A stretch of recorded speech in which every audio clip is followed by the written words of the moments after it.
carriers instantly to get you the best price. And best of all, EthosLifeRadio.com is a marketplace. This is not a lead source. Your information will not just be sold with endless emails, calls, and texts. We give you the opportunity to buy life insurance online. Simple. In less than 15 minutes online. With no medical exam if you qualify. Do the right thing for your family today. Go to EthosLifeRadio.com. EthosLifeRadio.com.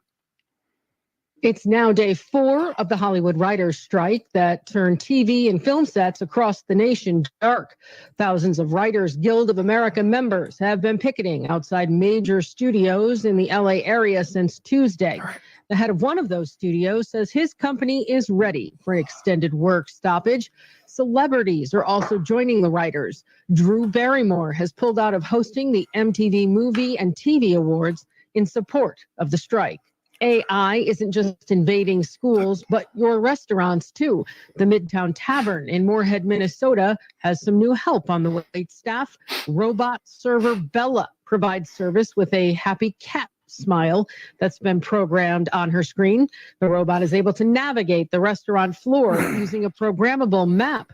Midtown Tavern's owner says he's been dealing with staff shortages for the past couple years, so Bella's been a welcome addition. How much do you tip a robot server? The NBA playoffs continuing with second-round action tonight. In the Eastern Conference, the Philadelphia 76ers hosting the Celtics for Game 3 of their series. The Celtics and the Sixers tied at 1 game apiece. In the West, the Suns welcoming the Denver Nuggets to Phoenix for Game 3. Denver leading that series 2-0. Paramount confirming that the Kevin Costner-led Yellowstone will end after 5 seasons this fall. I'm Corey Myers, USA News. This is Ron Barr. Be sure to check out Sports Byline and the 8 Side Network's outstanding 8-part podcast series, Behind the Barrier, Voices from the Negro Leagues. Hear Willie Mays, Hank Aaron, and others share their stories of the Negro Leagues, the challenges that the players face, and the importance of Negro League baseball to the game's history. Behind the Barrier is available now on the iHeart Podcast Network and all podcast platforms, including Apple, Amazon, Spotify, Stitcher, and Pandora. Check out Behind the Barrier. If your loved one has passed away due to COVID, okay, we got 60 seconds here. Thanks, man. To this message, you could be entitled to a death benefit of over $300,000.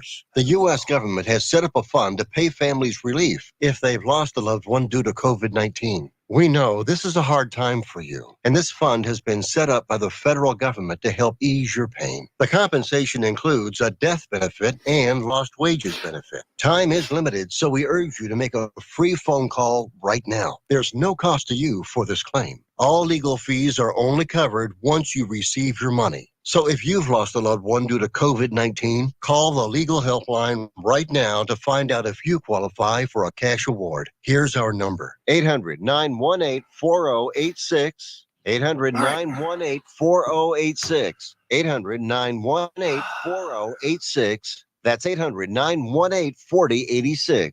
Paid for by the IPG Law Group.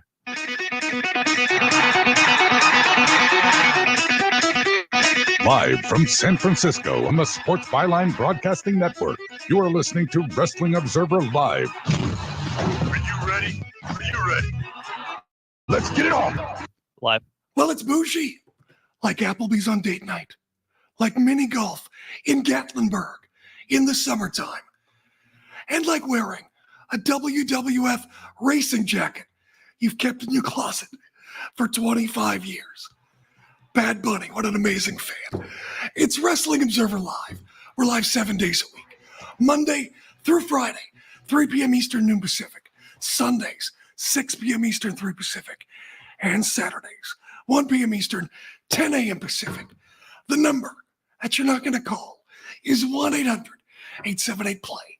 1-800-878-7529. I repeat, for no reason at all. It's Jim Valley, the king of the trailer park, the effing king of recovery. Back because of the fans.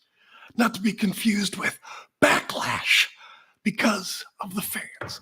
WWE in red hot Puerto Rico this weekend. AEW has now reportedly sold 70,000 tickets. That's right. You heard that right. 70,000 tickets for All In at Wembley Stadium. But at the same time, TV ratings have been a little soft, and AEW house shows not selling that great. I'll try to explain it to you all, why I think that's happening. Plus, so much stuff to cover. The Firm, Final Deletion, AEW Rampage, what appears to be the new Isaiah Cassidy, and why I think, ladies and gentlemen of the jury, that Dominic Mysterio should be your new World Heavyweight Champion. I'll lay it out for you, plus we'll sort of run down the Backlash card. You know, the way with people time shift this show, it's not really my lead story, because chances are, by the time you hear this show, you've already watched Backlash. So I'm sort of in that gray area, but we'll color outside the lines. Coming up next, stand by, Jim Valley, Wrestling Observer Live. Clear.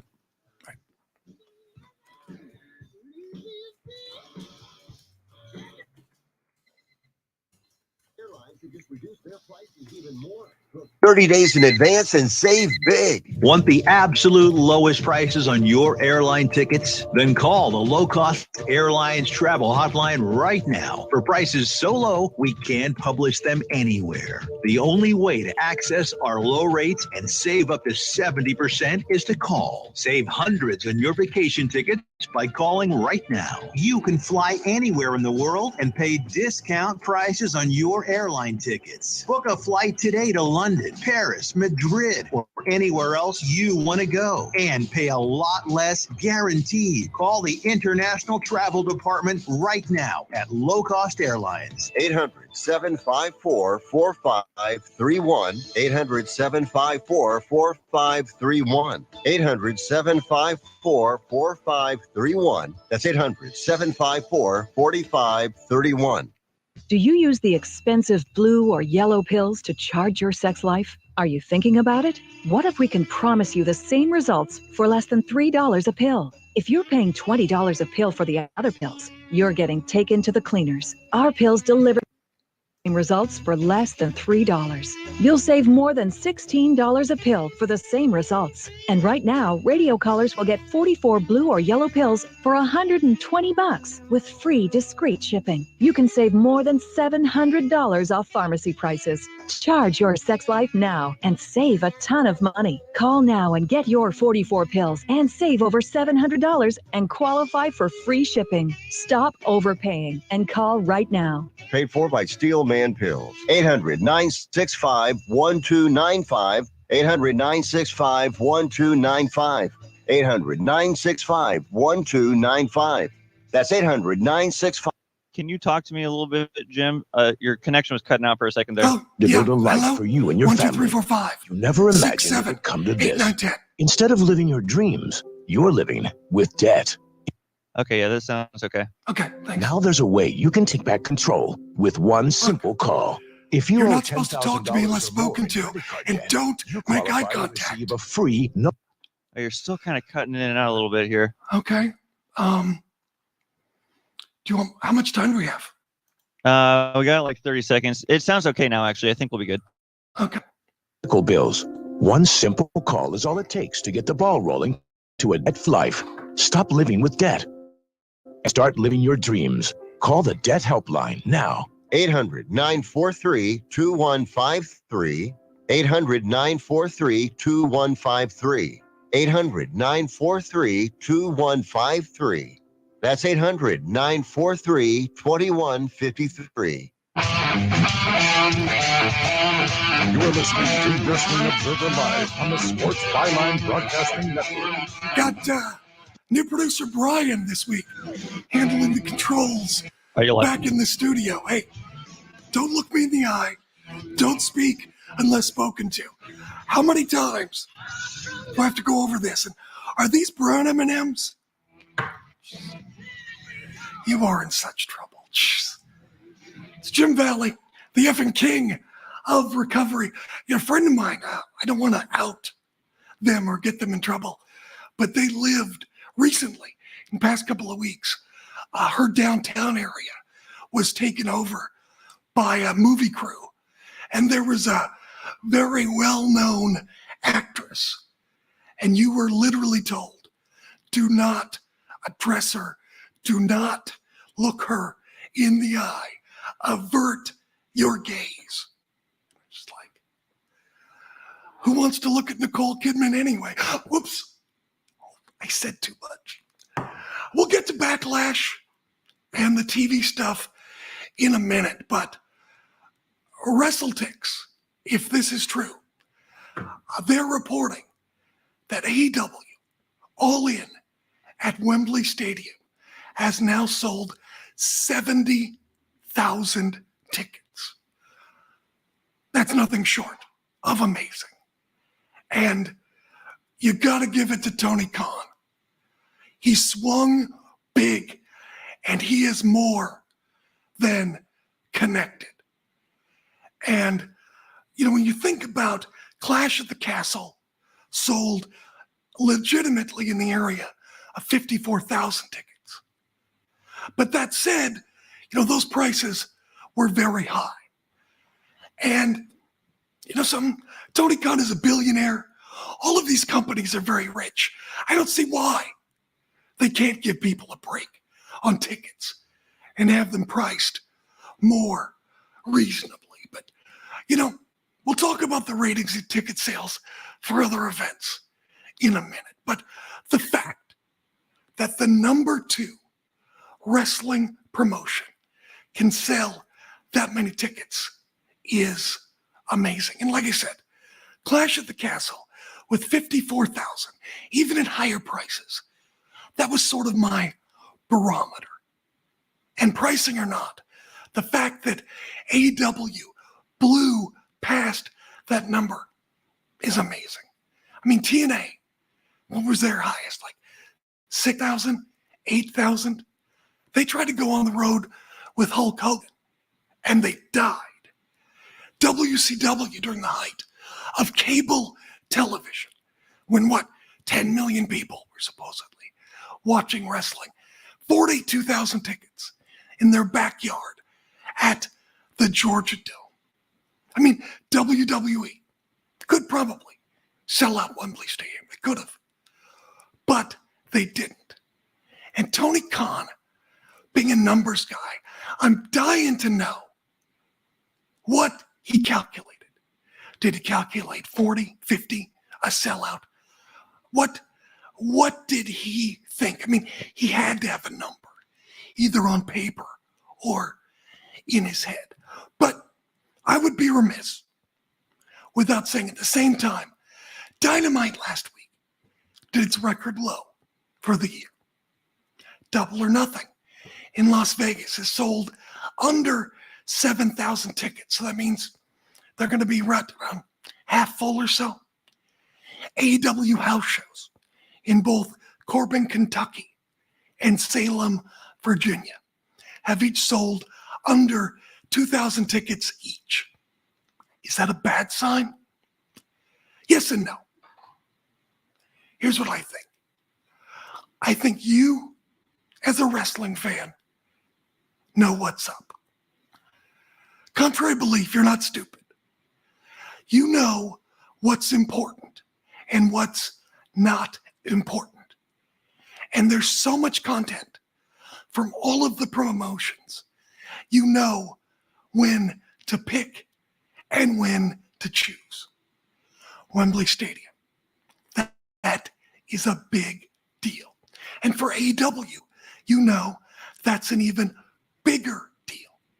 Fans know that this is going to be a dream come true for many wrestlers, and they're going to want to steal the show and live their dream. They also know that people behind the scenes are going to want to deliver on the big stage, and you're going to want to be there. And at the same time, fans in Corbin, Kentucky know that it's going to be a fun event, but it's not going to matter in the big picture because it's a small market and it's not a TV taping. And I also think that you as fans realize that these pillars right now in AEW are not going to topple MJF in Las Vegas. It will otherwise be a strong AEW pay-per-view. But they see Wembley Stadium, Forbidden Door, all out, all on the horizon. And from where they're sitting, right now I think most fans believe that Double or Nothing will be a good event. AEW pay-per-views always deliver on some event, but this looks to be the least of what looks to be a very big summer on the horizon. And also, why bother watching TV right now if it's not going to be the major show? Watch the Stanley Cup, watch the NBA. Vanderpump Rules is red hot. You can come back to wrestling when it's important. I also expect that WWE is going to see a little bit of a drop in ratings. Not a ton, but back to baseline. Still very healthy. I'm not dooming and glooming WWE, but they're going to go back to the Roman Reigns status quo. Fans know that SummerSlam can be important. Then it's going to cool off in the fall. We'll see fans come back in January for the road to WrestleMania. Wrestling has become a la carte. You can pick and choose. Didn't watch the TV? Yeah, you can still catch the important clips on Twitter or YouTube or wherever they put them up. Or you can listen to Dave and Brian do recaps. And I don't know about you, but I've been watching wrestling so long that if you describe something that happens on Raw, I'm so familiar with WWE presentation that I can picture it in my mind and it plays out in almost the exact way. You probably can too. There is a lot of wrestling out there. Maybe too much wrestling. And fans are now picking and choosing. The promotion tells them what's important, and fans are able to discern what's important. And I'll get back to that in a second regarding WWE. And I expect that by and large, at least to a degree, ratings will go back up and metrics will improve once fans get the signal that things are important. CM Punk comes back, SummerSlam appears, there's a credible challenge for Roman Reigns, something else gets hot in WWE. Regardless, British and European wrestling fans got the message. Wembley Stadium is a big deal, and they have responded. Ratings are important, but rating fluctuations don't directly affect a company's bottom line. You know what does? Selling 70,000 tickets. We'll talk about TV, Rampage, and the new Isaiah Cassidy. Jim Valley, Wrestling Observer Live. Stand by.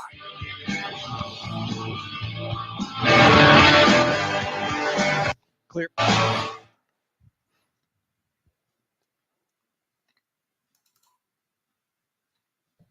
Have you written a book? You can become a published author with Dorrance Publishing, the nation's oldest publishing services company. Countless authors have trusted Dorrance for nearly 100 years to bring their book to the market. Our professional team will edit your text, design your book pages, and create an appealing, eye-catching custom cover. Plus, our authors benefit from a custom book promotion marketing campaign that makes your book available where people buy books, like Amazon and brick-and-mortar bookstores. So make this free call right now to claim your your free author's guide to publishing. Don't wait another day. Take one step closer to realizing your dream of becoming a published author and seeing your name in print. You've already written a book, so the next thing to do is make this free call right now to Dorrance Publishing and get your free guide to publishing. Call right now. 800-485-6003. 800-485-6003. That's 800-485-6003. Has someone in your family lost a job recently and now you can't afford your mortgage payment? Or do you have a rental property and your tenants aren't paying you? Quick Cash Offer can come to the rescue and pay you cash for your home immediately. Yes, sell your home and get cash all over the phone without dealing with real estate agents and risking your safety by showing your home to lukewarm buyers. You don't need to lose your home to foreclosure. If you have any equity in your home, we will buy it and give you cash within days, all in a simple over-the-phone and virtual process. Call Quick Cash Offer now before the economy gets worse. Sell a home you can't afford or just don't want to get the cash you need today. 800-788-1495. 800-788-1495. 800-788-1495. That's 800-788-1495. How would you like to get high-speed internet for your home for less than $2 a day? That's right. For about $50 a month, you'll get lightning fast internet. Are you paying less than $50 a month right now for your internet? Then call Whole Home Connect right now for blazing fast internet at $50 a month with no price increases, no hidden fees, no contracts, no upfront costs, no equipment fees. It's a great deal. And guess what? You can try it for 15 days. If you don't like it, you get your money back. But you're going to love it, and you're going to love the price. Internet for your home for $50 a month. That's less than $2 a day. Plus, no contracts, no upfront costs, no equipment fees, and our 15-day guarantee. Call now. 800-617-5145. 800-617-5145. 800-617-5145. That's 800-617-5145.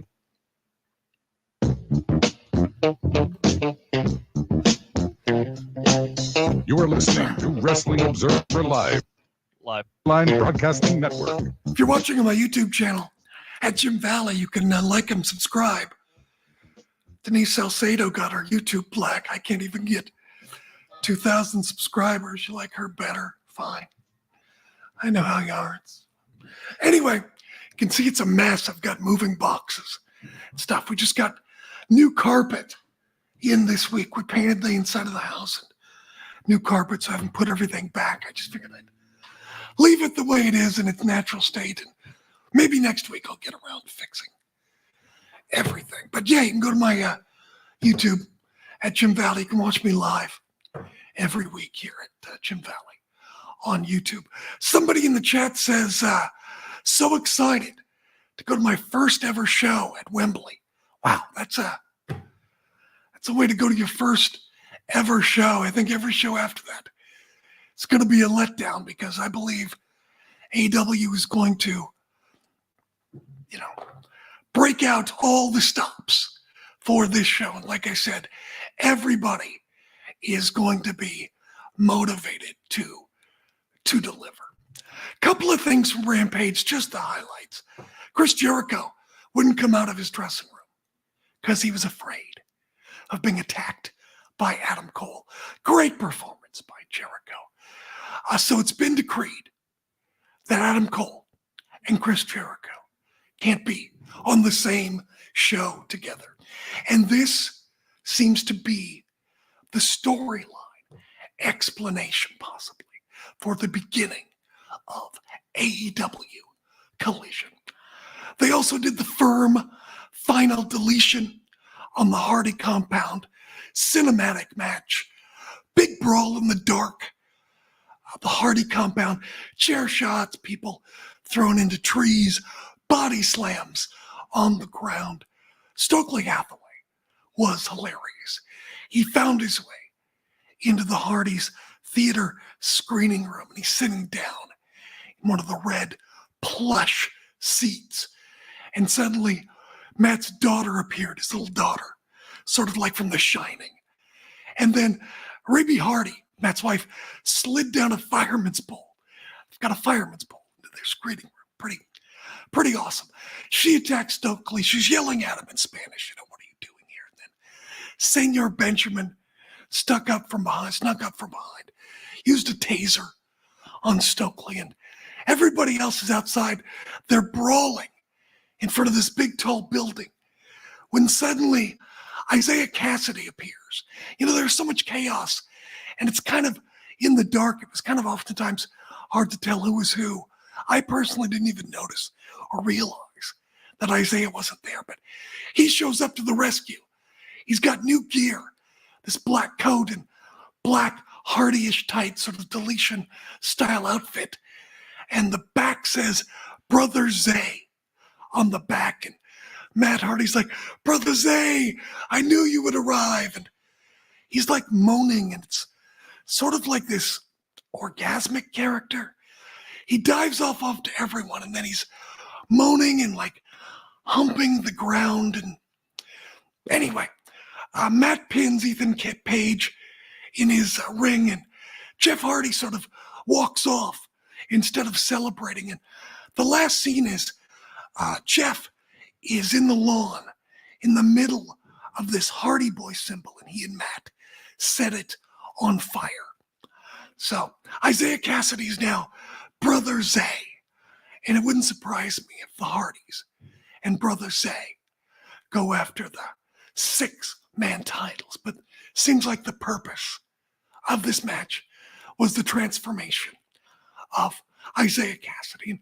And that's great. I mean, Isaiah Cassidy has sort of bid his time in AEW. And so wish good things for Isaiah Cassidy. Last night on Smackdown, red hot crowd in San Juan, Puerto Rico. LWO comes out. On the way to the ring, Ray hands an LWO t-shirt to a guy, an obvious plant, but it's wrestling, that's okay. They're still super over. They're talking about everything, and Judgment Day, of course, comes out. And as they come out to the ring, Dominic, of course, grabs the shirt the plant has and rips it up for heat, which is great. That's wrestling. You do the stunt granny spot. Later, they set up a match for Ray and Zelina taking on Dom and Ray in the main event. Then we have Carl Anderson and Luke Gallows beating the Viking Raiders. You know, when people get repackaged in WWE and fans don't react, you know, this is the reason why. And I get the Viking Raiders are going to the next. They're going to Raw, so they got to lose on their way out of the territory. But it's like they were the new and vicious Viking Raiders, and they still lost. Then they got Valhalla and new makeup, and they still lost. Now they're going to Raw, and there's a reason that people don't have faith when people get repackaged. Fans know, they know what's up. The announcers go over the World Heavyweight Title Tournament. That'll be held Monday on Raw, next Friday on SmackDown. And one Raw superstar will then face a SmackDown superstar at Night of Champions to crown a new champion. And a lot of people are complaining about the draft and that it's already been broken, but it's supposed to be a world heavyweight champion. So I don't have a problem with it. To be a world heavyweight champion, to beat people from SmackDown, to add to its validity in my mind. But we'll talk about the world heavyweight title coming up. Bianca comes out, says after Backlash, she'll become the longest reigning women's champion. Damage Control comes out. They gang up on her. Of course, Liv and Raquel make the save. And it would seem that Io Sky's going to lose today, and Damage Control is going to spin off to a tag team title feud. Street Profits beat Imperium again. Imperium on their way out of the territory. Cody comes out. He's red hot for the crowd. He even says, "What do you want to talk about in Spanish?" He name drops Arn Anderson and says he's going to beat Brock. Shinsuke Nakamura beats Karrion Kross. One would think that they're heating up Nakamura to challenge Austin Theory. One would think. They do a video package of the NXT talent who's all been drafted for the WWE draft. They show everybody. And backstage live, Cameron Grimes and Baron Corbin have words, and they're going to wrestle now next week. But what was weird to me is in the video package, Grimes is like the hillbilly millionaire. But backstage live, he's just a dude in a shirt. So I don't know what he's going to be. And it's just really hard to tell what the future holds for these NXT talent. And are we going to see releases in the next week or so? I don't know, but it does appear to be a very crowded roster. Main event, a lot of fun. Finishes Ray, cradles Dom, pins him. Judgment Day, of course, gangs up, attacks Ray. Bad Bunny, with his kendo stick, comes out, makes the save. He puts an LWO shirt on at the end to end the show. But what was funny is Bad Bunny was wearing a retro WWF with the scratch logo racing jacket. And it must have been vintage because it has all the various oil and car mechanical sponsors that racing companies have. Did Hardcore Holly? I don't remember the scratch logo racing. I remember Hardcore Holly doing racing in those days, in the new generation days. But a scratch logo WWF racing jacket, and you could tell he was trying to cover it up because instead of wearing it up on his shoulders, he's wearing it off his shoulders to sort of cover a lot of the logos. I don't know if that's his or not, but that was pretty cool. And then he throws it out to the crowd. I mean, that it's got to be fairly rare. I would think it looked vintage, but if you watch Smackdown, and I'm sure Backlash tonight, WWE is going to look white hot because they've never done a PLE in Puerto Rico. And it's super smart to feature the LWO. It's super smart to have Bad Bunny. Wouldn't surprise me if Carlos Colon comes out, waves to the crowd, maybe even some kind of Carlito spot if he's in good graces in WWE. But like I said before, tonight it's propped up because of the newness and because it's super serving a market. But I believe WWE is cooling down. I'll explain why, but I'll also explain what it can do, because there's one natural reaction it's still getting. Talk about it next. Jim Valley, Wrestling Observer Live. Sound of the river, you stop and you Clear. Everyone watches more than 5 hours of television. Really? And that's not counting mobile viewing. Get Dish TV and make that time worth it. With Dish, you can get hundreds of channels, access to all kinds of sports, tons of movies, premium channels, and more. Another thing that's really cool with Dish is you can watch most of your favorite shows on your mobile device anywhere for a lot less than cable. Yes, that's right. We are asking you to watch more TV and not less TV, but make it better television with Dish this time, anytime, anywhere. So So call right now and learn how easy it is to save on your television bill and get the most out of your TV viewing experience. Dial that number and I promise you we're here waiting for your call because we want to save you money and give you better television. We are Dish TV. 800-293-0328. 800-293-0328. 800-293-0328. That's 800-293-0328. President Biden recently released a massive $6 trillion budget, the largest budget in U.S. history.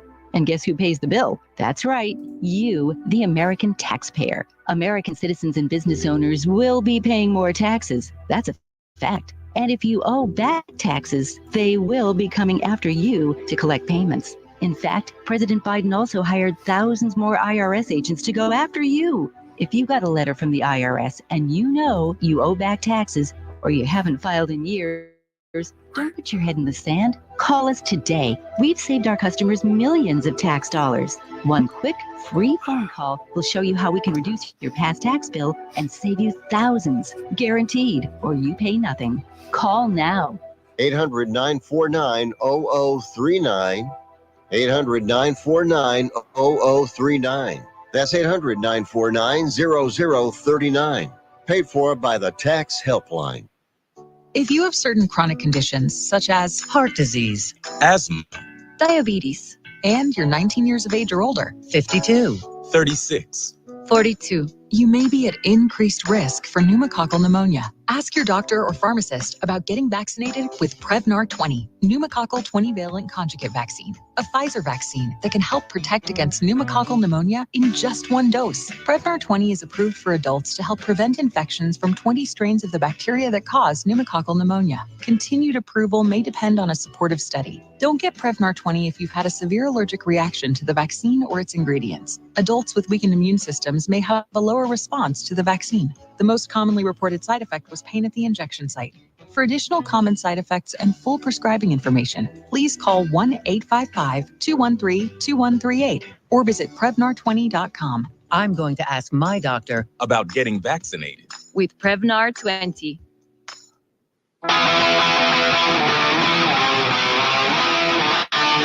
You're listening to Wrestling Observer Live on the Sports Byline Broadcasting Network. You're hot. It's Jim Valley, Wrestling Observer Live. Somebody in the chat says, Jim Valley greater than Hollywood Salcedo. No, that is not true. Denise, I respect her hustle.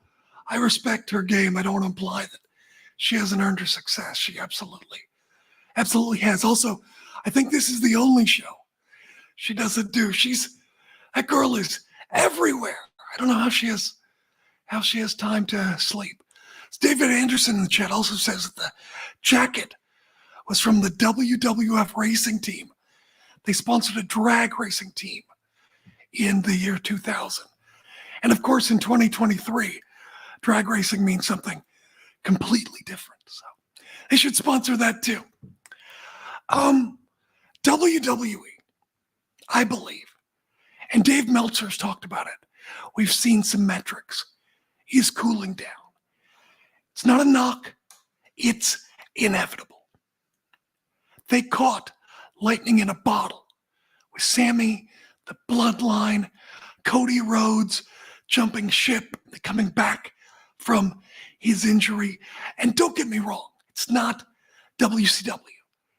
WWE is a well-run company. It's a juggernaut. It will always have a baseline popularity. But we've covered all of this ad nauseum. And now that Cody lost to Roman and has been drafted to Raw and Smackdown, and Sammy and Kevin versus the Bloodline is over, things pretty much going to go back to normal. And whether WWE can capture something like that, I think it's fair to say it's going to take time to build that. We're back in a building phase. That's normal. Not predicting doom and gloom. Like I said, WWE is too big to fail. The fact is, though, everybody has lost to Roman Reigns. The main event, basically, to Backlash is to decide who is second behind Roman Reigns, which really makes no sense because so many people have beat Brock Lesnar, but we just pretend that he hasn't lost. Lost at SummerSlam. A lot of people have beat Brock Lesnar, but really, this Backlash main event is deciding who's second place. And speaking of second place, the WWE World Heavyweight Championship. Talked about that too. It's a consolation prize. It's second or third, depending on how you look at it. And many people have speculated that WWE should put the title on Cody or Seth or Finn or some other talented worker.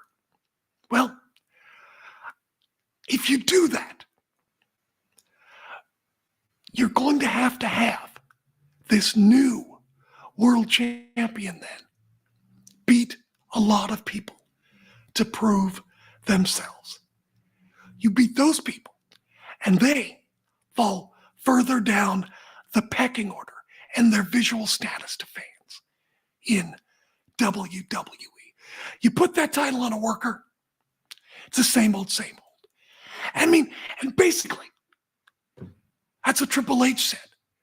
This is going to be the people's title that's going to be defended with honor and dignity, and it's not going to be hidden the way Roman Reigns has hidden and taken months off with his title reign.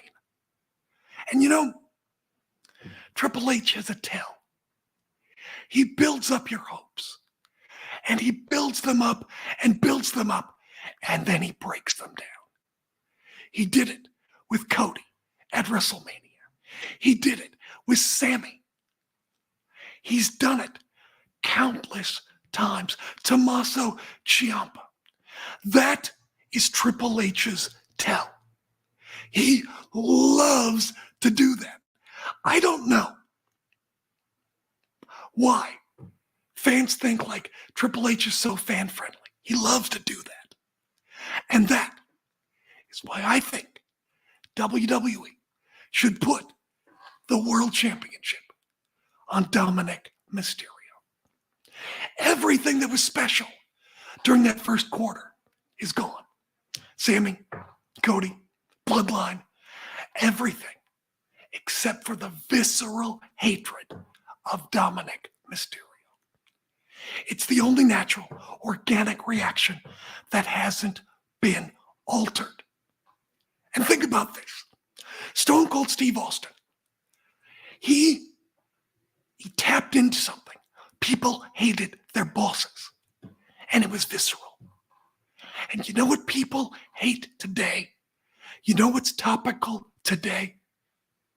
Nepo babies. Everybody talks about Nepo babies in politics, in Hollywood, in every walk of life. The boss's kid, people who were born into it, get ahead of hard-working people.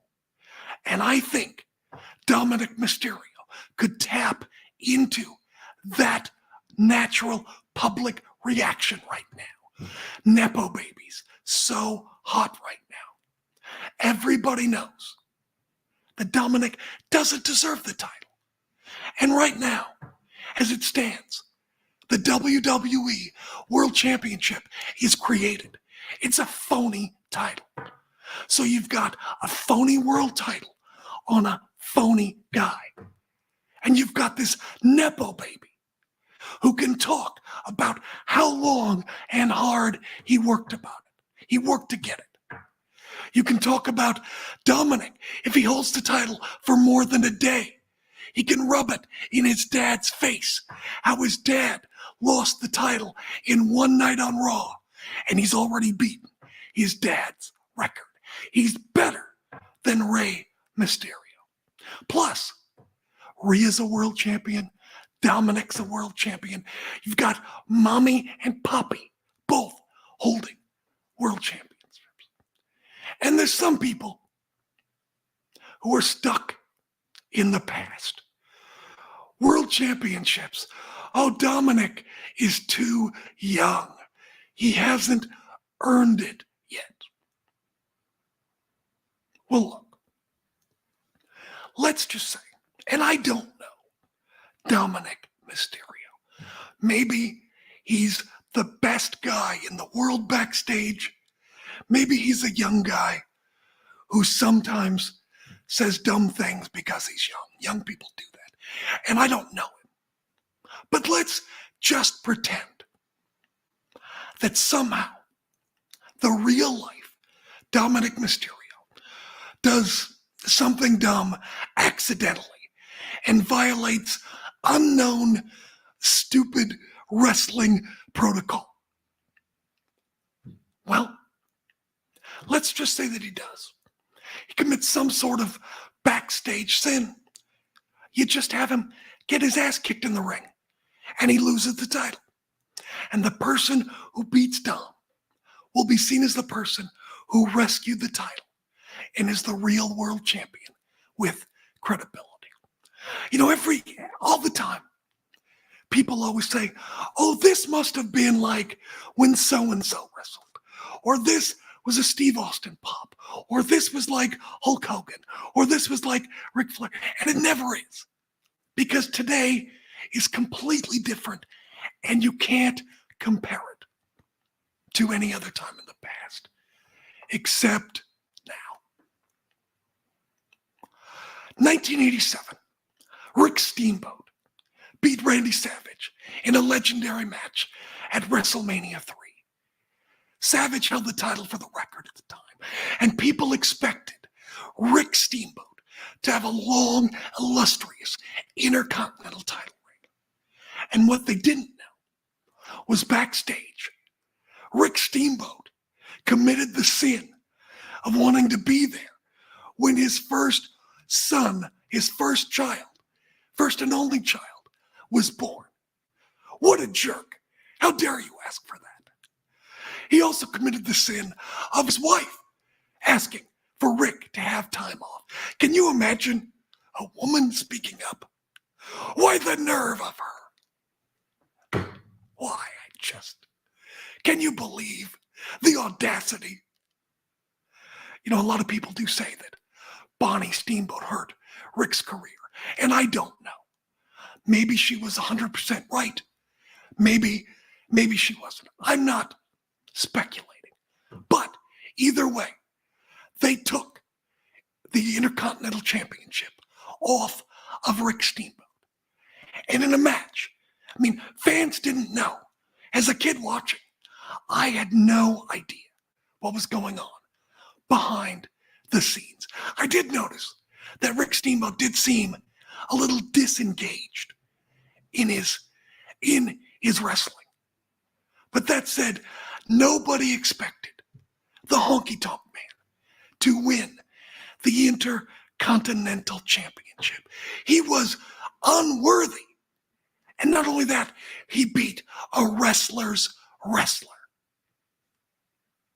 And that set off a firestorm. And the Honky Tonk Man branded himself the greatest Intercontinental Champion of all time. He wasn't. Fans hated him. They knew he was unworthy. They knew he sucked. And fans paid each and every week to see him get his butt kicked.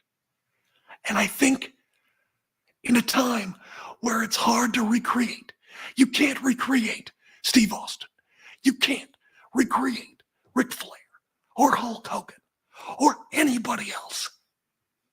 I think you could recreate the Honky Tonk Man with Nepo Baby Dominic Mysterio.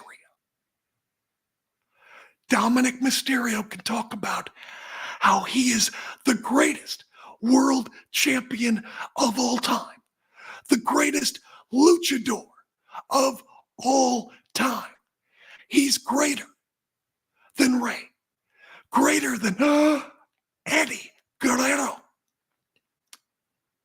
And I think fans would pay to see that. and he can slip on banana peels until he's ready. You put the title on Finn Balor, it'd be fine. Put the title on Damian Priest, that'd be good too. Put it on Seth, people can sing along with the world champion. Put it on Cody, people would love Cody to be the hold his belt similar to what his dad held. But all of those would be just baseline things. They'd be nice. They'd be fine. You'd have good matches. You'd have very baseline feuds. By the numbers, wrestling stuff. But Dominic Mysterio, you've already got that visceral reaction to Dominic. Plus, he's a Nepo baby. There's a lot you can do there. Give me your thoughts. Jim Valley, Wrestling Observer Live, Sports Byline Broadcasting Network. Clear.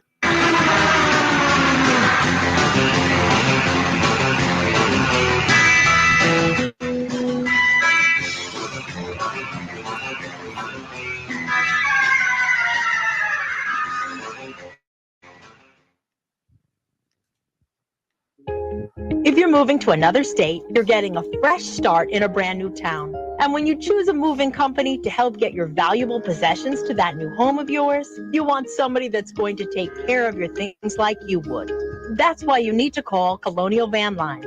They're America's #1 moving company for a reason. Because they'll take care of your things like they would their possessions. They'll use caution so nothing gets damaged. And they won't treat you like a number, they'll treat you like a friend.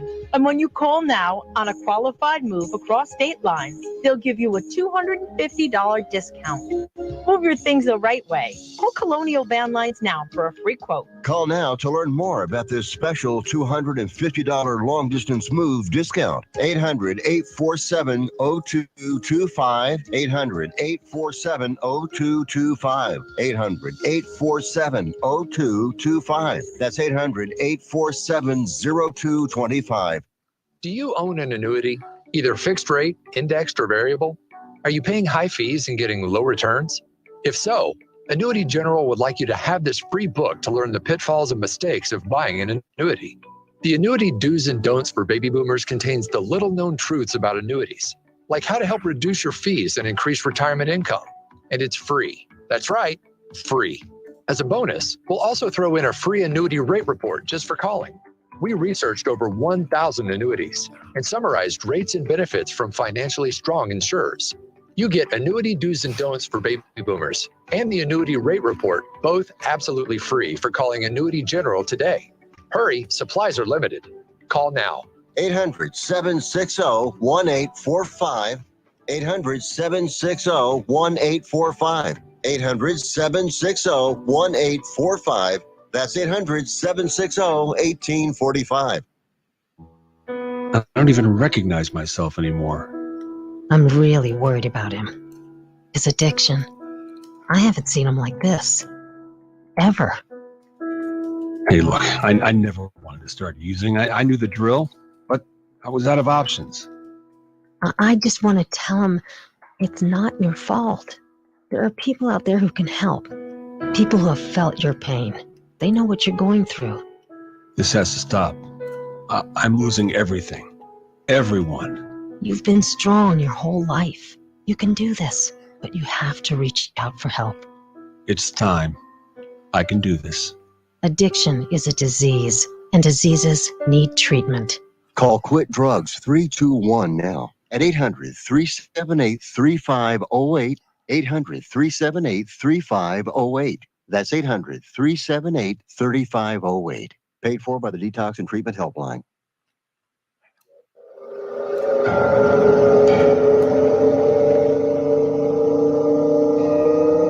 You're listening to Wrestling Observer Live on your Hotline Broadcasting Network.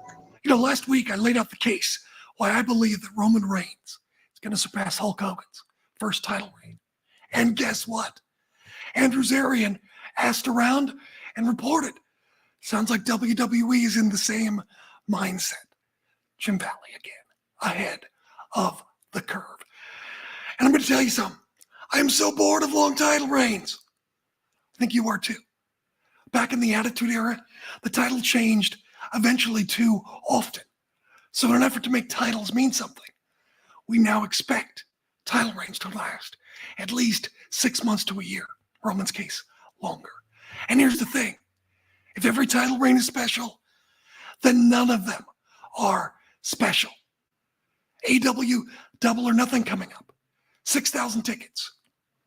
I think people don't believe MJF is in danger because he hasn't held the title long enough. Jade Cargill. Is she a bigger star these days? I think people are bored with her title reign. What about Bianca? I mean, I think it's helped Orange Cassidy to a degree. He's shown some depth and facets to his character. But Jade comes out, looks like $1 million and just wins. I want to see what happens when she loses. Maybe she becomes so obsessed. Her hair is a little out of place. Her outfit is disheveled or mismatched. She's so focused on getting revenge. She's not paying attention to her presentation. And she gets her title back and pretends like it didn't happen. I don't know. All the title reigns are long. They're not special anymore. I want to see something new. We'll talk to you next week. Really appreciate it. Follow me on Twitter at Jim Valley. As always, we'll be back because of the fans. Clear. All right, man. Great job. Thank you, brother. Appreciate it, man. Thank you.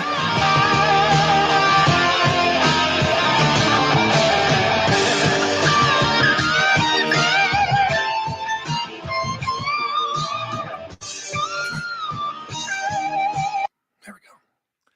All right. Oops. Close it. There we go. That's fine. Okay. There we go. Oh, heavens. There we go. How do you do, kids? Oh, that was kind of a fun show. I don't know.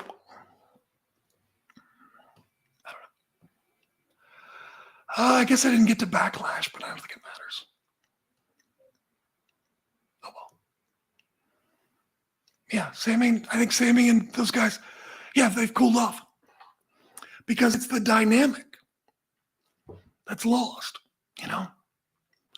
And I don't know that Roman and Jay necessarily have that same dynamic. It's going to be interesting to see the chemistry. Yeah. Yeah. 70,000 tickets. That's amazing. I messaged Tony Khan to see if he wanted to be on the show, but he didn't respond. Sometimes he responds, sometimes he doesn't respond to me.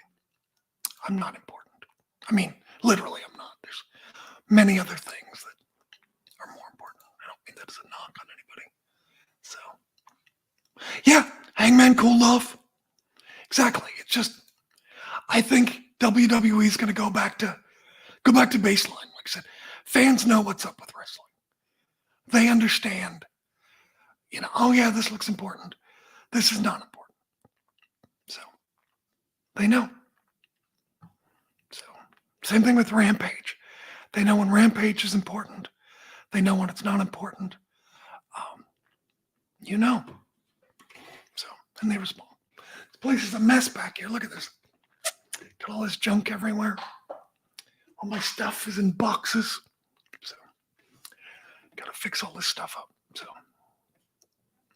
So, well, he finally responded. He finally gave you something. I mean, I don't know. You're gonna get, you know, I said it before. The UK got ripped off. No, I've got that is a big fig, a Disneyland big fig. It's very heavy, so I don't want to lift up, but it's God, it's heavy. It's Adventureland. can see right there, it says Adventureland. Let's see what I can do here.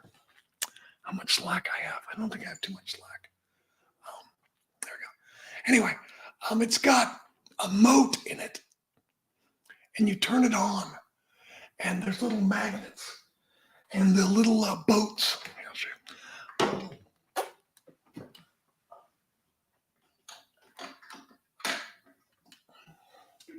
The little Jungle Cruise boat. It says, it says Amazon Bell. The little Jungle Cruise boat goes around in the moat. I haven't turned it on for years, but it's cool. So yeah, we've got a couple of these. We've got a, I can show you real quick. The place is a mess, so forgive my mess. But over there, there's, okay, so right, you can see right there, oops, there we go. There on the shelf, there's Tomorrowland. You can see the rocket. And then there's Main Street, USA next to it. We bought those. We bought all three. Where I live, there used to be a dead mall. It's since been developed. But it was like a smaller, dead mall with just like 2 anchors and then other stores. And one of the anchors that was like a Macy's or a Lamont or whatever you guys have, like a mid-level clothing store. When we first moved here, every 6 months or so, a Disney outlet would show up, like a traveling Disney outlet. So living right by there, I worked morning radio, so I would get off, noon, 2 o'clock. So I could swing by the mall, look in the dead mall, because it didn't take very long, see that the Disney store was there, and then raid all the good stuff for cheap. So all of these were like, I don't remember what we paid for them. It's been a long time. But they were very, very cheap. Otherwise, we wouldn't have bought them. So, yeah. But they're very, very heavy. I don't know. The problem is that they're so big and heavy, they're difficult to display. They don't really fit in like a bookshelf very well. And they're hard. They're hard. They're difficult to display. They're cool, but they're difficult to display. So we have those three. So anyway, yeah. Oops. What is that about? There we go. I think they're too nice to put out in the garden. I wouldn't want them getting wet. You want to go back to our dude? Disneyland Paris. Aren't you in the UK, Johnny? Aren't you in the UK?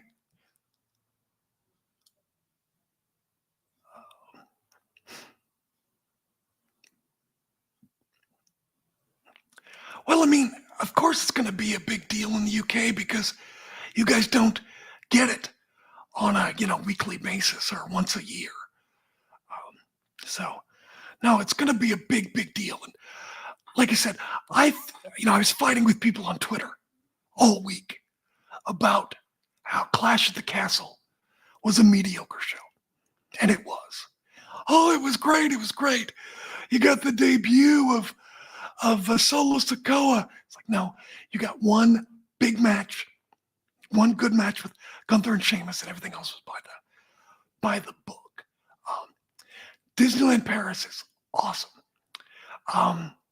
Disneyland Paris is the prettiest Disneyland park. If you're talking about Disneyland parks, the best is, I love Tokyo Disneyland and Tokyo Disney Sea.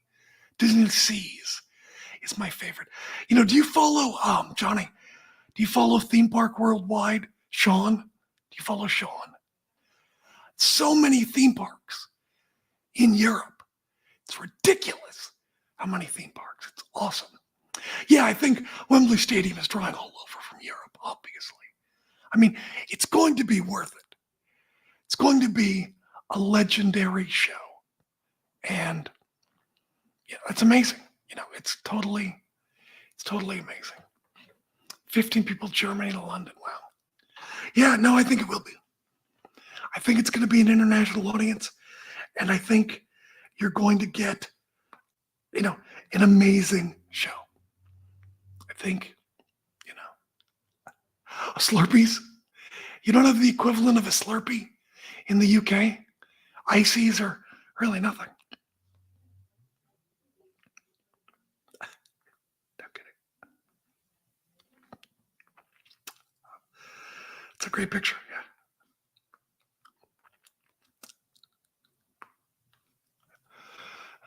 45 minutes. It's so crazy how you can just go from one country to another so easily in Europe. Well, no, you be happy you have nothing the size of American drinks. We've got a problem with that, I think. I mean,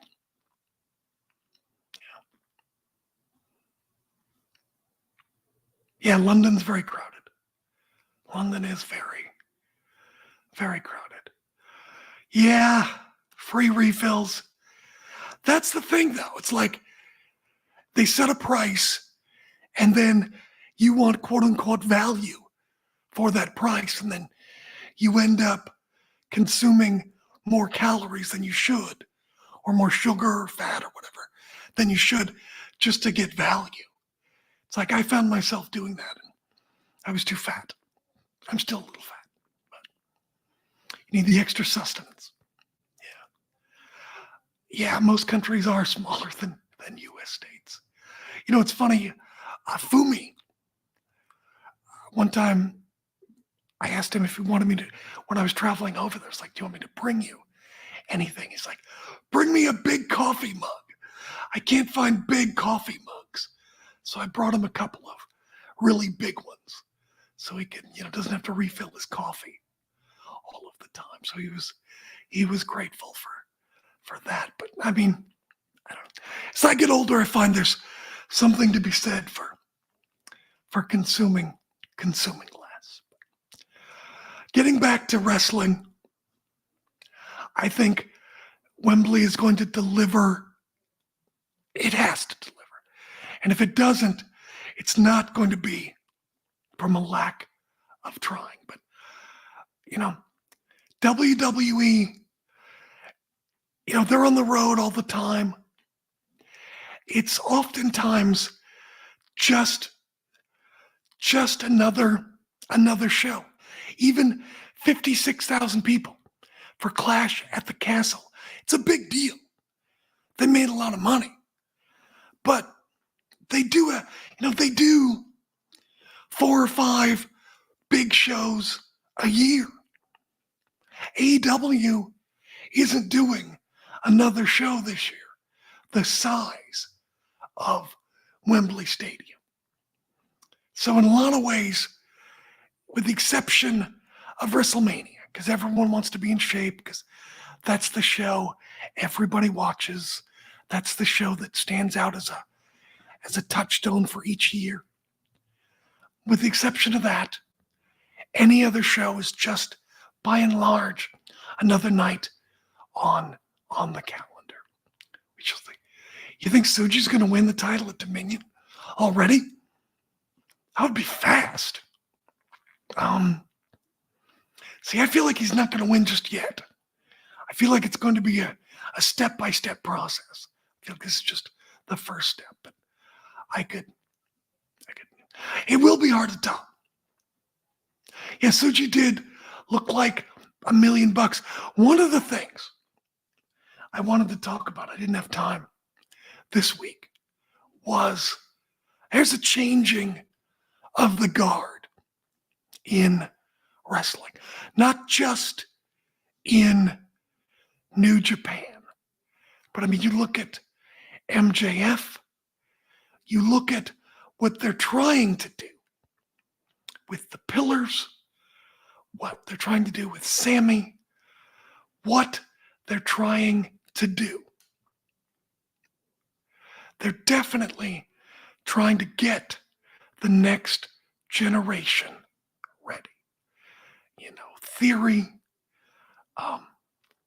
maybe that's the problem with LA Knight, that he's too old. But there is a squeezing out. We're going to see, I think, and I don't know exactly who, but I think we're going to see some talent who's 40-ish start to get squeezed out. And I think people like Seth, they're going to be safe. But we're going to start seeing WWE and other people invest in younger talent. There's going to be a changing of the guard. But, when you look at the talent that New Japan produces, it's very impressive. You look at what Creator Wrestler has done. You wonder what, what's going to happen with the Performance Center under its new agreement with Endeavor.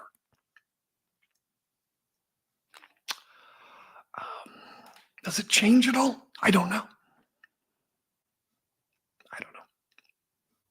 Does Edge finish his career in AEW alongside Christian? I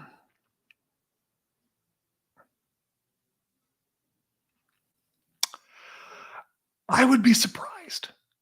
I mean, if they paid him whatever his price was to keep him out of AEW this last time.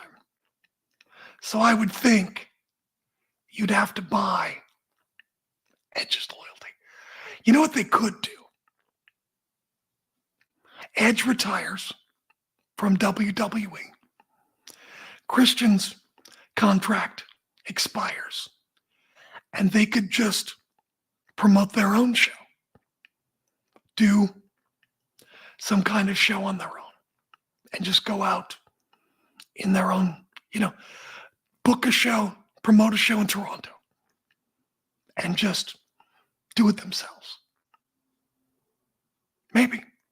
Don't get me wrong, I'm not saying that they are. I don't know. But, there's certainly some people have shown that could be the way.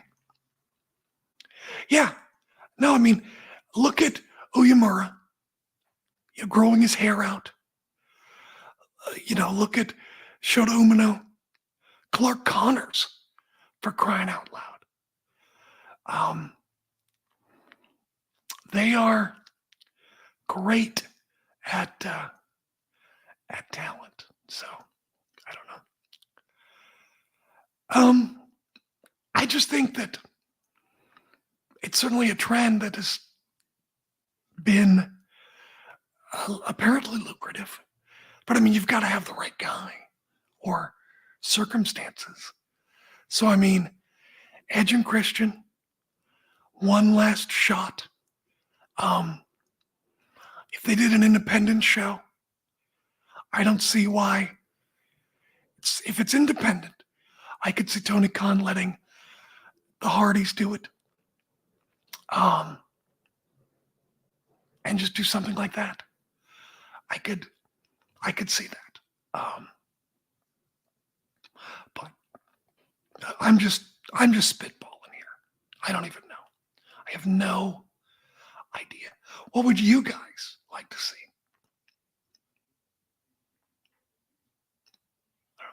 What did you guys think of the deletion match? I thought it was very understated for a deletion match. It felt like just sort of the greatest hits.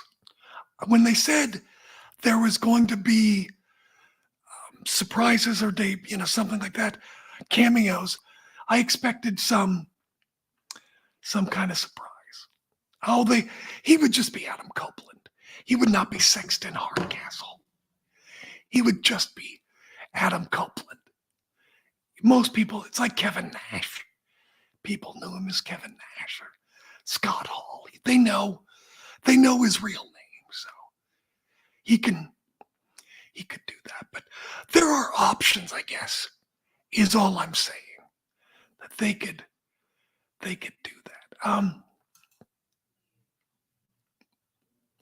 Well, I think they are I think they're trying to do something with Isaiah Cassidy.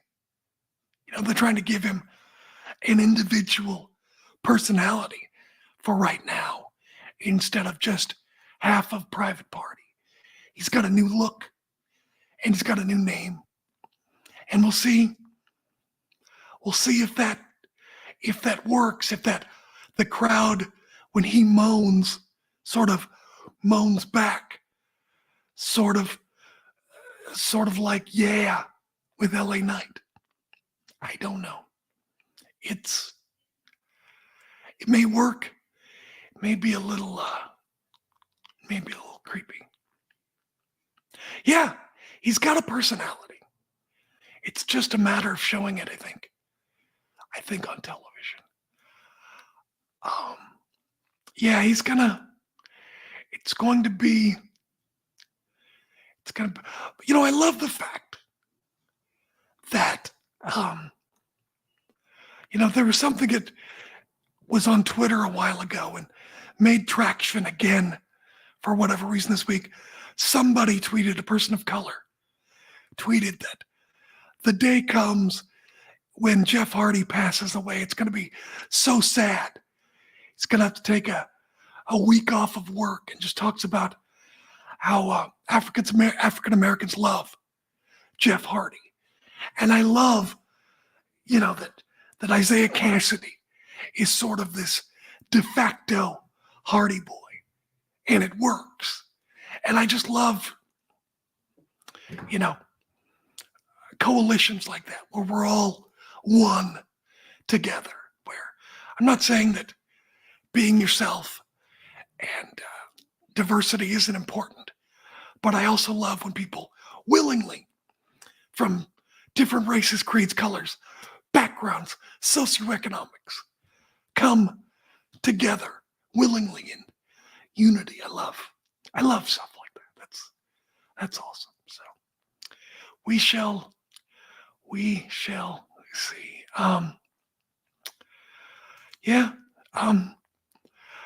Do you agree with the fact that fans pick and choose now what they watch? I think that's why Double or Nothing is not doing well. It's why the house shows aren't doing well. It's why Dynamite tickets are still solid, because everybody knows Dynamite is going to be a solid show. I think people just know what's up. Fans can tell when the important things are going to happen, and they respond in kind. So, I don't know. I just don't know how WWE can respond. I mean, I guess they bring a WrestleMania. I mean, I think there is too much wrestling to watch. I think WWE, and I said it last year, they should have given the UK SummerSlam, the real SummerSlam, in Wembley Stadium. And they didn't do it. And they should have. And that was garbage. Yeah, there's so much content.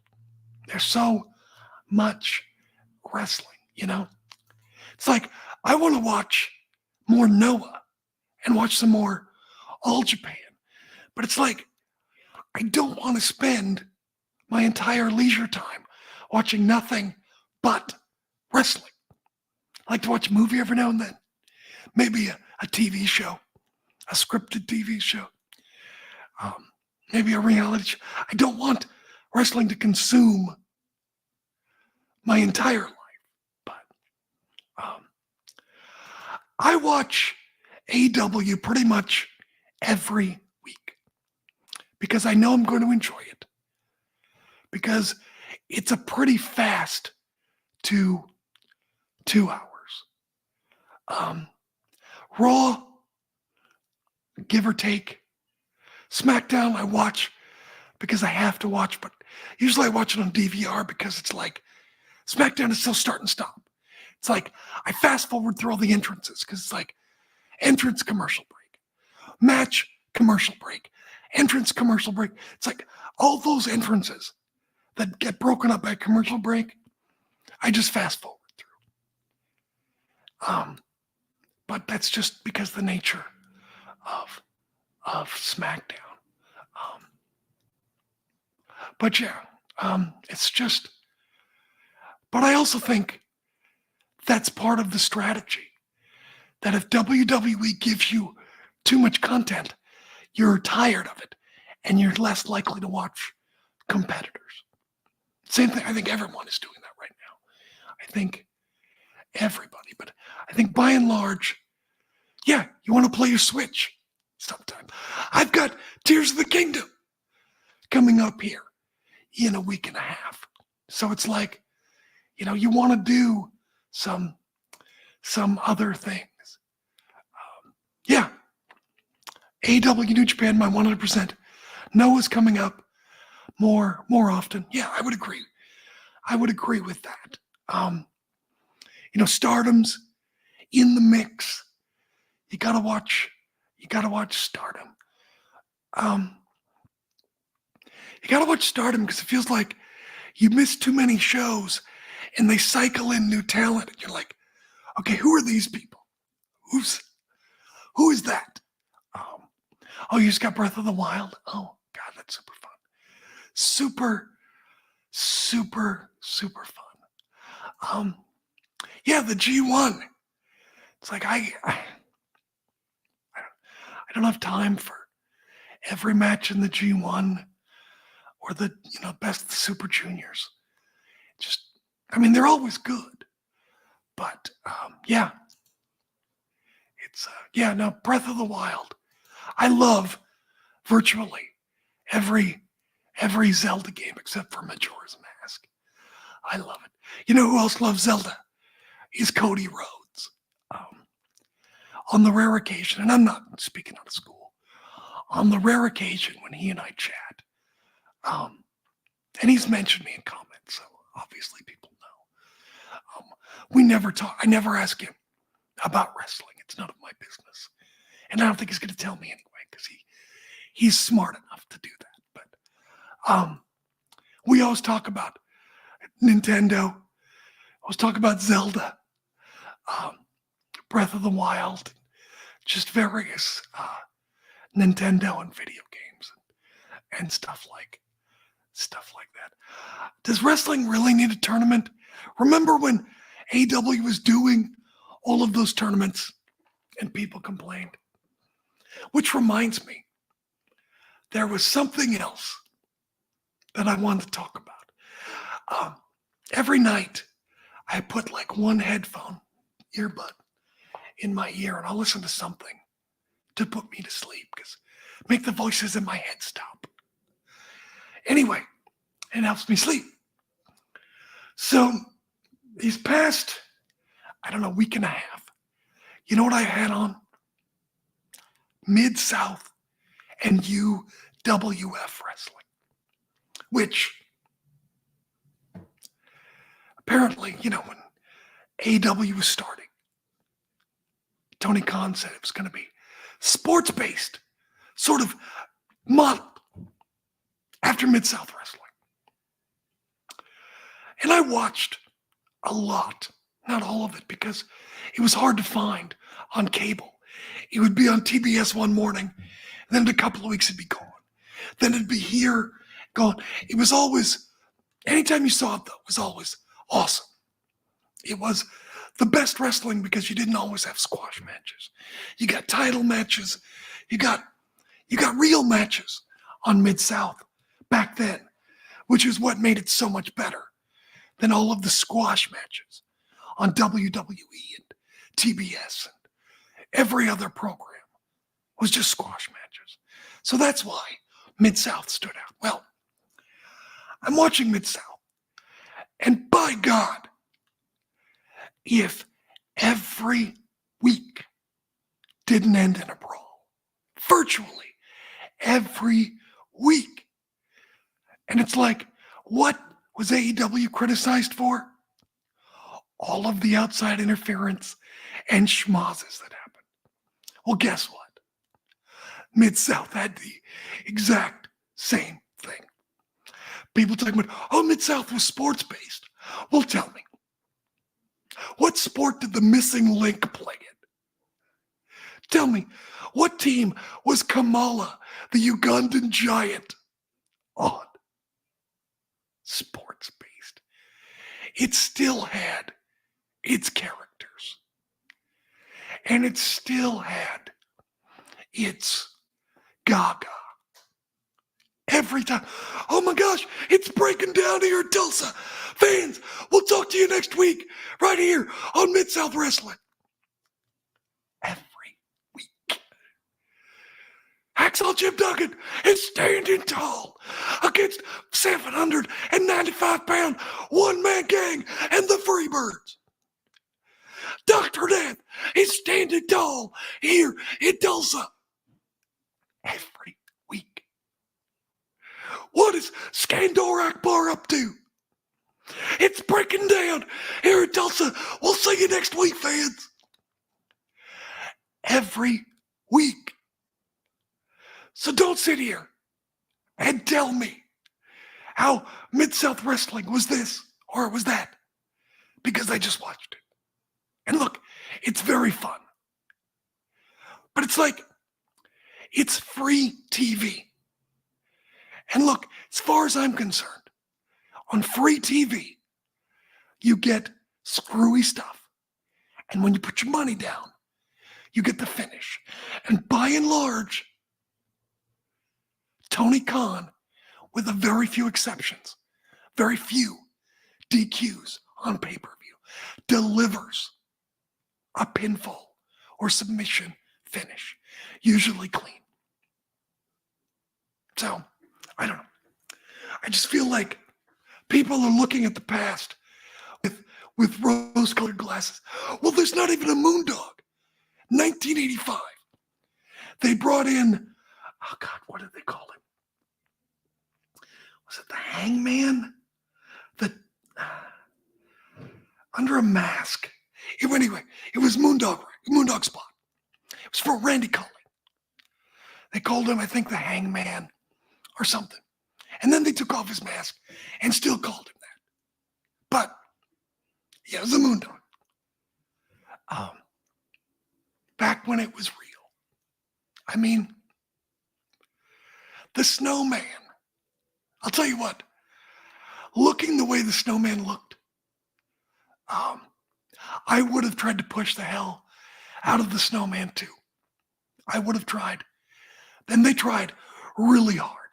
Jake Roberts did a great job trying. It just, lightning in a bottle. JYD was very special. And you can't, it's hard to recapture stuff like that. It's not, I would have tried with the Snowman. Butch Reed was awesome.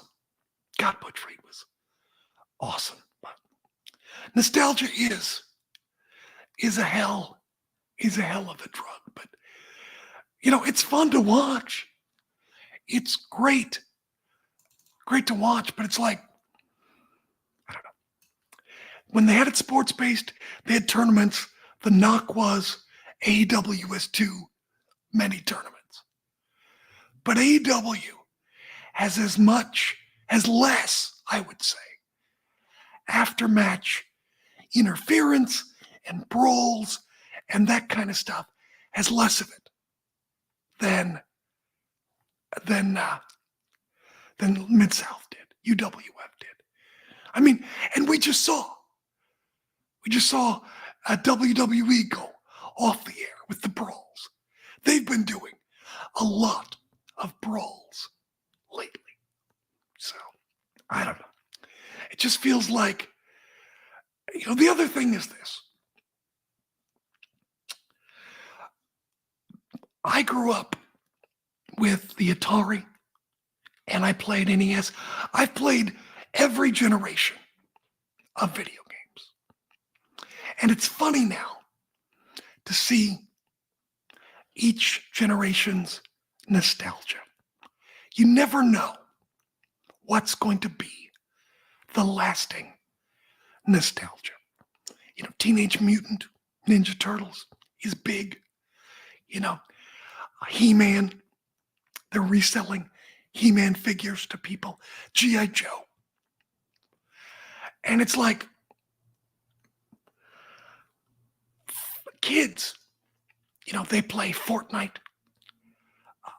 Adults today grew up playing Street Fighter or Tekken or, you know, MTV videos, which are 3 minutes getting to the point. Movies, Marvel movies, Star Wars movies, action movies, Spider-Man, where thanks to CGI, they can do anything and create anything. You know, May the 4th, they had Return of the Jedi on, and I was watching some of it.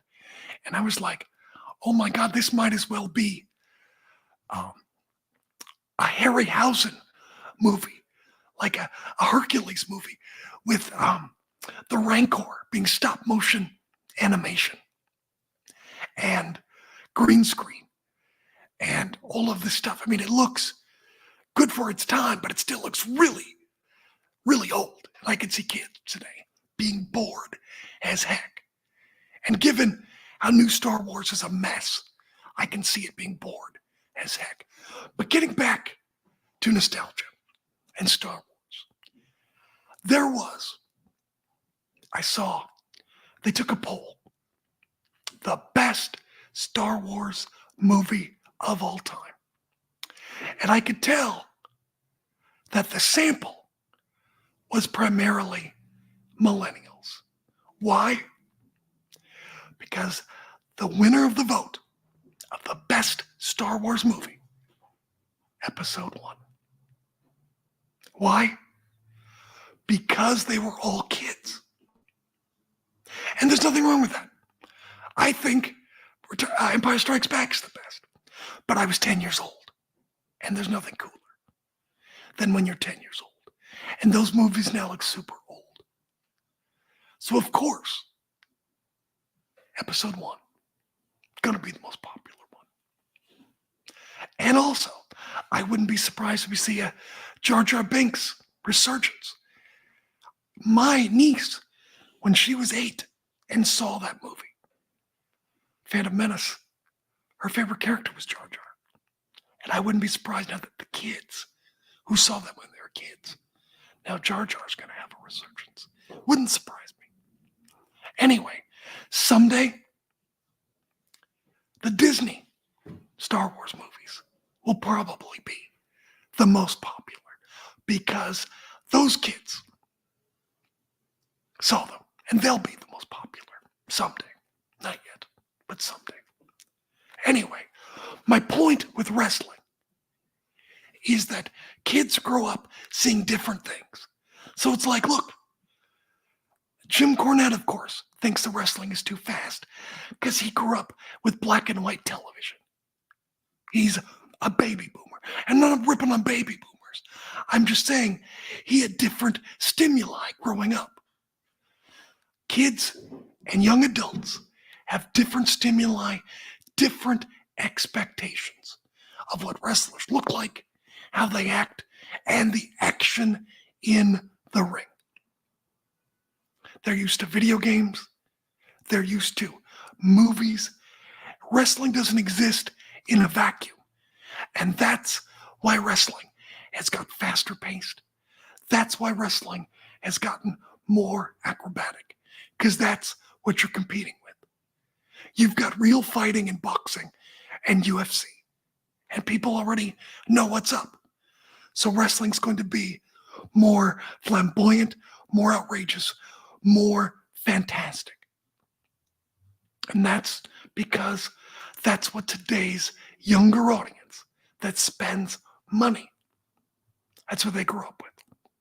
So those are my thoughts on that. You got into wrestling because of video games? Yeah. I remember I was so excited. I read in one of the After Mags the first ever pro wrestling video game, tag team wrestling. And it was a huge hit in Japan.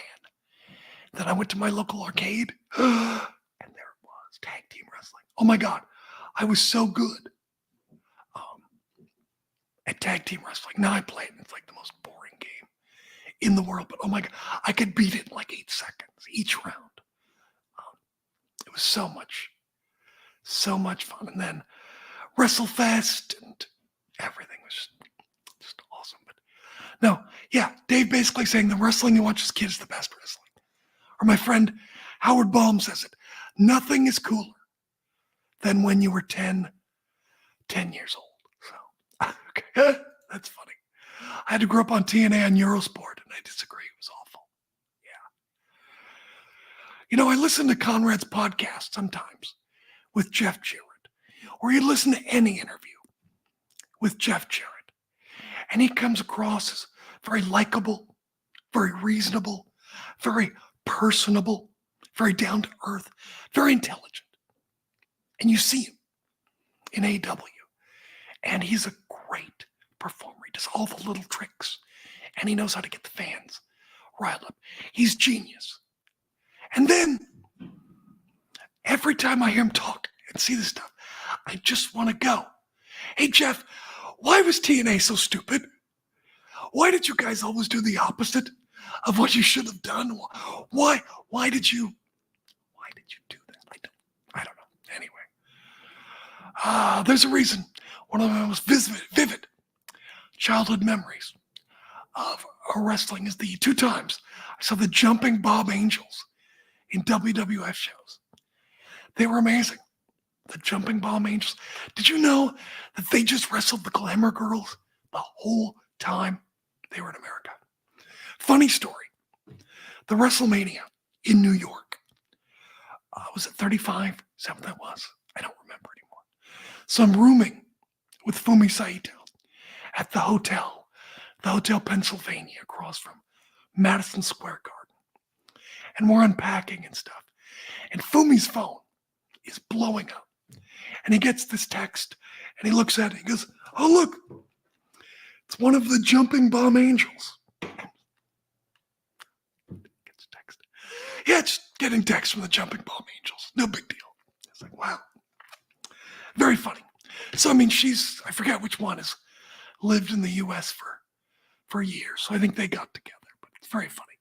Got a text. Jumping Bomb Angels. No big deal. So yeah, video games, the best. I remember when WCW vs. the World came on PlayStation. And I was a Nintendo guy. I got the N64.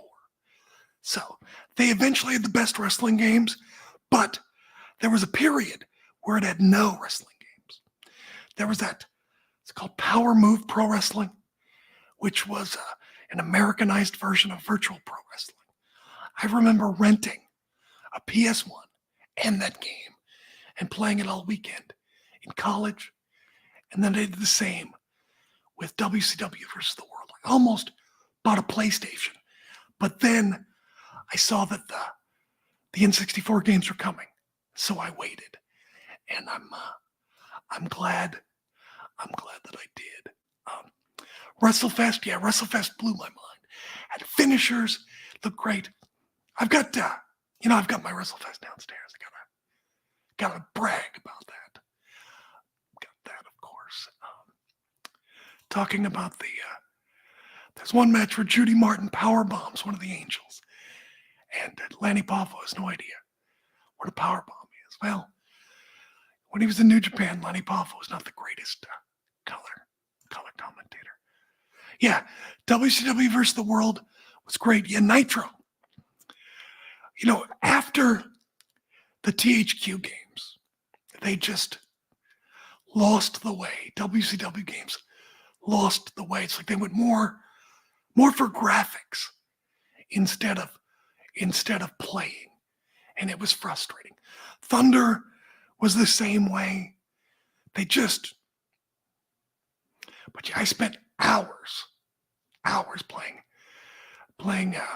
WCW, NWO World Tour, and then of course WCW NWO Revenge, which I personally find superior to the WWF games. But yeah, AEW needs to release their game. It's taking some time, so you gotta wonder. I don't know. It's just regular development. What's going on there? But people have talked about it for so long. Gotta wonder if the hype is going to be too big for that. So anyway, well, I feel like we've covered a lot today, kids. WCW Mayhem. You liked? Don here says he has fond memories of WCW Mayhem. There's no way that game sucked, dude. That game was very basic. Looked good, but it was very basic. It was nowhere near the gameplay that the other earlier N64 games. It just, I don't know. It always felt like, yeah, I'll watch. Is Backlash on yet? I don't even know when it's on. Yeah, I'll be watching Backlash. Yeah, for sure. It'll be fun. Just for the crowd. The crowd's gonna be red hot. So that'll be fun. It's always fun when a crowd is red hot. There's another thing I want to talk about with Backlash is WWE is so obsessed with, you're just obsessed again with Norman Smile in it. That's fair. That's fair. The Legends of Wrestling games, I really wanted the way you play it, the engine to be better. And the roster was fun. The idea was great, but the engine sucked. Same thing with the Legends of WrestleMania. Another great idea. Terrible wrestling engine. It's just frustrating. You gotta have fun, but I really wanted those Legend games to be more fun than they were. They had something, but they kind of lost their way. Anyway, getting back to Backlash. Simpsons Wrestling, yeah, worst wrestling game. There's that guy, I forget his name, that what happened? He does that video games thing explaining why games suck. He did a what happened on Simpsons Wrestling. It's very interesting to watch. Anyway, Latino wrestlers in WWE, just because generally speaking, modern day luchadors have not been the biggest. And WWE, yeah, Matt McMuscles, WWE are obsessed with size. We have not seen, I believe, enough Mexican or Spanish or Latino representation in WWE. Rey Mysterio, he's been booked terribly. We've talked about that. Eddie Guerrero had to be an outstanding performer to get the WWE Championship. A lot of people say, is Vince McMahon racist? Now look, he's 70-something years old. He admires Martin Luther King. Does he perhaps have thoughts and or things that might be prejudice? Possibly. I don't want to paint anybody I don't know like that. I'm not saying he is or he isn't, but I'm just saying it's a big deal. So it's not something I take lightly and just want to throw around. But I do think that WWE and Vince McMahon is obsessed with size. You know, people talk about there haven't been many African American world heavyweight champions.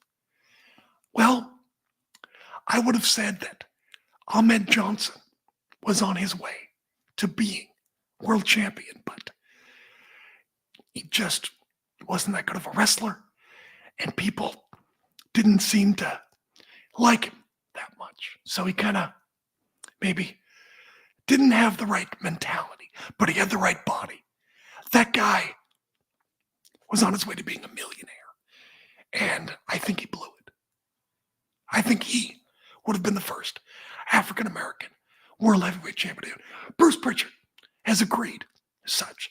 But when you look at Bobby Lashley, you look at Big E, look at Rock, you know, if you are a certain cutout, then you're going to get a better opportunity to hold the big gold in WWE. Roll Alberto Del Rio. He's tall, big, handsome, muscular. So I just think that because modern day luchadors, generally speaking, aren't as tall as Alberto, don't get as much as a shot. But I think it's time to look past that. I think modern day fans, sure, being big like Drew McIntyre has its advantages. But I mean, I remember in Seattle, Defy, seeing Darby, even seeing Swerve. Swerve is tall, but he's pretty lean. And just thinking, gosh, Darby is so small. I just didn't know if anybody would give him the chance. And they did. And it worked out. And I just feel like WWE needs to break some of that size barrier and give people those Latino heroes and other ethnic heroes, or whatever you want to call them, other heroes from other backgrounds to look up to that can be different sizes, different shapes, different everything. So not everybody, you know, I just feel like they've missed the boat on that. Ray should have been a bigger WWF champion. He's the underdog. People like underdogs instead of beating him like a drum. So I just think it's time to look past size and promote some other body types and some other people who may not necessarily fit that Bobby Lashley cutout, if you know what I'm saying. Somebody says, dude, regardless of whatever Del Rio is stupid handsome in person. You know who else is handsome? Swerve is a good-looking guy. And I feel like he doesn't play into it enough. It's like with his mogul. Moguls, he should be playing up how good-looking he is and how rich he is and how he plays things. Swerve is a good-looking guy. I feel like the Swerve character in AEW shouldn't cover up his face. He should be showing his face, but that's just me. Yeah, I think size is not as important, but that WWE presentation really favors size. I don't know. You think Kenny Omega is the best looking wrestler? Who's handsome? There's somebody I was thinking of the other day. I can't remember. Swerve is just a different person in AEW than he is in Defy. And I can't figure it out. There's just something just that doesn't quite click. Kota Ibushi is crazy handsome. Yeah, Kota Ibushi is crazy handsome. Sonata looks great with his new look, all put together. He looks pretty GQ. So, first wrestling show I attended live, to be honest. I was really, really young. I think I attended a Portland wrestling show. I don't remember anything about it, but I think I remember people yelling for Jimmy Snuka, I think. But the first show I remember was at a local high school in Chehalis, Washington, which is about right in the middle of Seattle and Portland, where I grew up. And it was a Portland wrestling show, 1978. I'm sure I have the date somewhere. It must have been like a March or something like that. I'll have to look up the exact date because I'm sure it's in the book, the new Mike Rogers book. But anyway, on the card, with me, it's in a box somewhere. On the card, the main event was Andre the Giant against Playboy Buddy Rose and Ed Wiskowski, who was Colonel De Beers later. Also on the show was Jimmy Snuka, Jesse Ventura. I believe Jerry Oates was on the show. Bull Ramos, Dutch Savage. And then I think the Iron Sheik was on the show. And then on the undercard, Skip Young and Gino Hernandez. And I think also Steve-O was also on the undercard as Mark Hanna. Johnny Eagle from England was on the show. So it was talk about a lot of talent, just fun. One show in a high school gym. So there you go. What are you talking about? Wardlow looks better with the haircut. He had that indie haircut.